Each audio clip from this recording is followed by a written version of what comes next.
Alright, hello. Turn that down. There we go. So it's nighttime. It is Sunday. Later dog tar out here. I'm still in Joplin, Missouri. I will take off tomorrow, hopefully, and get home. Pardon the hair, dude. It's just, it's just there. I'm super tired, y'all, and so done right now.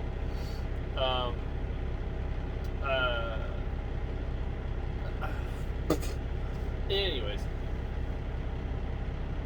I had a whole thing to talk about, and my brain just shit on me right there all of a sudden, which sucks. I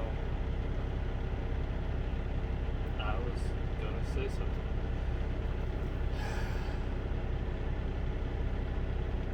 Oh, the truck is fine now. Shift's alright. Still getting used to a nicely adjusted clutch since my last truck didn't have a very good one. It wasn't as bad as what this was to begin with, but it is nice to have an adjusted clutch.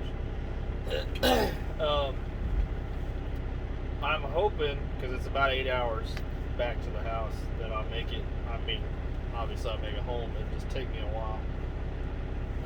I'm hoping I don't waste too much time with the load and all that other stuff. But, I mean, that happens given, where I'm going to go pick it up, how far away it is, what the procedures are, what I'm hauling, that kind of stuff. Oh, man. That was dumb. That was very dumb. Wow. That was dumb. I apologize. Put you guys through that rudeness. Still gonna upload this video anyways. It's been quite a weekend. I didn't do a whole lot yesterday. I did some workouts, did a little run, that kind of stuff. I'm gonna try to stream some, or not, redo. I'm gonna post another video tomorrow. Be that we're picking up wherever I pick up, or just like talking on the ride home. Because here we go again. Excuse me. That kind of stuff. I would like to show you guys what it is that I do, or how it is that I do it. It just kind of depends on what I'm picking up tomorrow, what their policies and stuff are. Because if anything, I'll just take the magnet from the back and stick it right to the truck. I'm hoping. I'll test it later. This is a two-way magnet. It'll work. It should be, honestly. Man, I'm just botching this. All kinds of just up, right, left, down, sideways, that kind of stuff. Wow. Up, down, left, right, sideways. I need sleep, and I apologize for that. My buddy Cody wanted me to mention him in a video, so I'll mention him. No one's gonna see it, but I'll mention him. His name's Cody Farthing. He's a great kid. He grew up.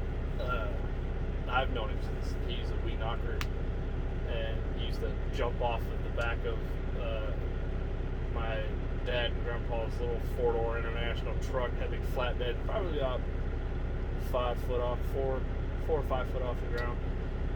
He would just dive head first. Great kid. Yeah, great kid. Still to this day a good kid. Nowhere near as hectic as he used to be. Love the kid to death. He's making me feel old. Of course, I mean, I'll be 27 this year. So, yay me. I have grays. Of course, you can't tell because I keep this down. So, you don't see the gray. Well, there's some little patch for you. Anyways, I'm hoping to make this big because I would like to do more stuff or have more content or whatever you guys would suggest. I will do. Nothing crazy, of course. I would love to show you guys what you want to see the trucking world, maybe answer some questions. Again, it's all going to be my opinion unless it's stuff that I could tell you straight from the book or say a particular way of how to do something.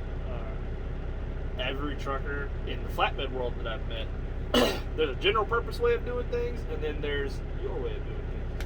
Now, sometimes the general purpose works, and it's faster, or it just makes sense because that's the only way to do it.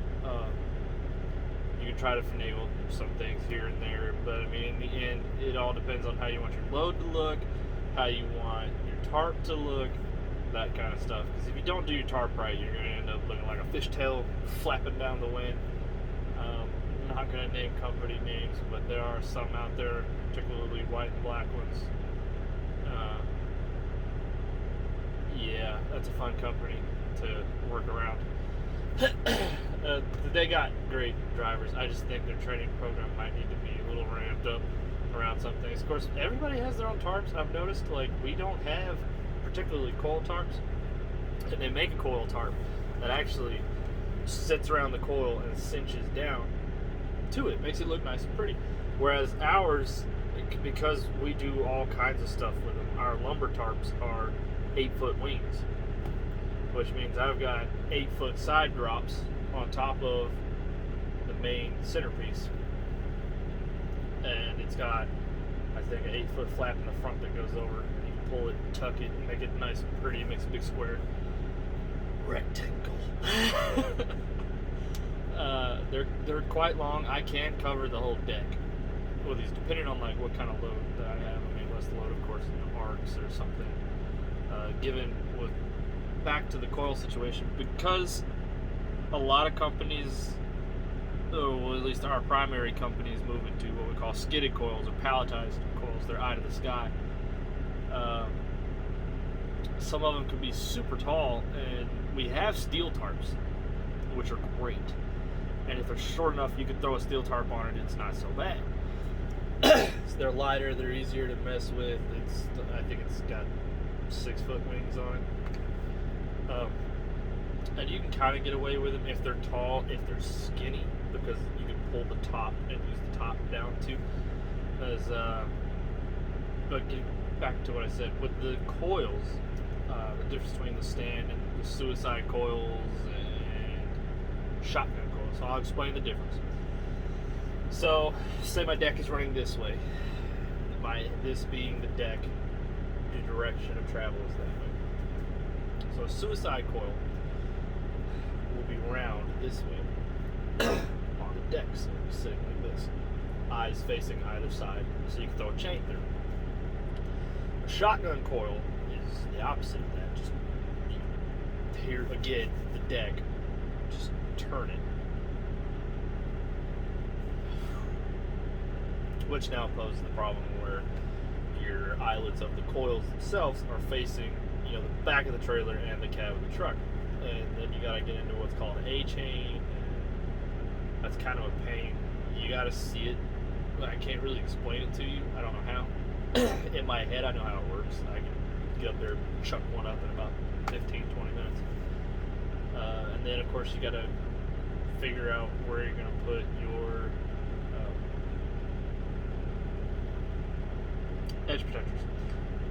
There's several different types of edge protectors, and some people don't even use them. Corona time. I'm gonna die. Just kidding, I don't have Corona.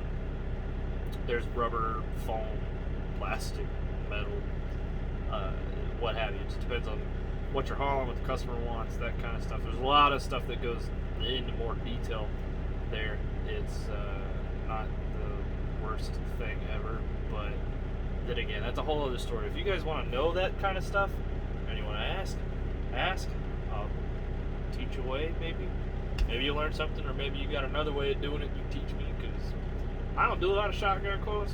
I do mostly skidded anymore. I've not touched a suicide coil in a couple of months. Well, since last year, actually. I think it was August of last year. I picked some up down in Florida and came back. But yeah, no, that's that. I'm gonna cut this recording around 10 minutes, whatever. I'm at 10 minutes now.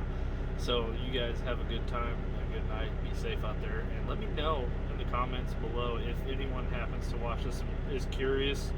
I'll happy to show you or walk you through the process, or just have a conversation when you get on and leave some comments, and I'll talk about that and come to the stream or watch stream. I keep saying stream. God, I'm not big enough to stream. Oh, my eye. There it goes. Anyways, there it goes again. Anyway, y'all have a good night. Put some comments down below. I'll answer the questions. Or if you want to tell me something, that's fine. See?